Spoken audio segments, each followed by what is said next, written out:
Welcome the our channel. Today we how to restore project dashboards in Airtable, quick tutorial step by step clearly. To restore project dashboards in Airtable, start by opening your Airtable base. Locate the dashboard you want to restore. Click on the Views button in the top left corner. Next, select the option for all views. Scroll through the list to find your deleted dashboard. If you find it, click the three dots next to its name. Choose the Restore option from the drop-down menu. Confirm the restoration process when prompted. If you don't see your dashboard, navigate to the Deleted Views section. Here, you can find any recently deleted dashboards.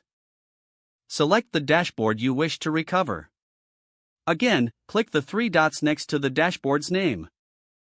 Choose Restore to bring it back to your active views. Once restored, you can customize your dashboard as needed. Ensure all linked records and data are displaying correctly. Adjust any filters or settings according to your project requirements. Finally, save your changes to make your dashboard fully functional. If the page does not load, refresh the browser or try again in a private or incognito window. Make sure you are using the correct email address, then retype it carefully to avoid small typos. If your password is not accepted, use the reset option and create a new strong password you can remember. Check your spam folder for verification or security emails, then complete any requested confirmation steps. Enable two-factor authentication if available to improve account security and reduce unauthorized access risk.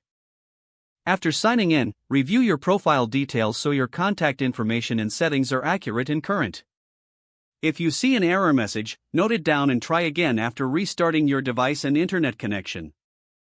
Log out when you finish, especially on shared devices, to keep your account and payment information secure.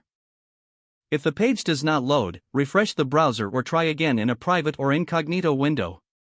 Make sure you are using the correct email address, then retype it carefully to avoid small typos. If your password is not accepted, use the reset option and create a new strong password you can remember. Check your spam folder for verification or security emails, then complete any requested confirmation steps. Don't forget to like this video and subscribe to our channel for more step-by-step tech guides.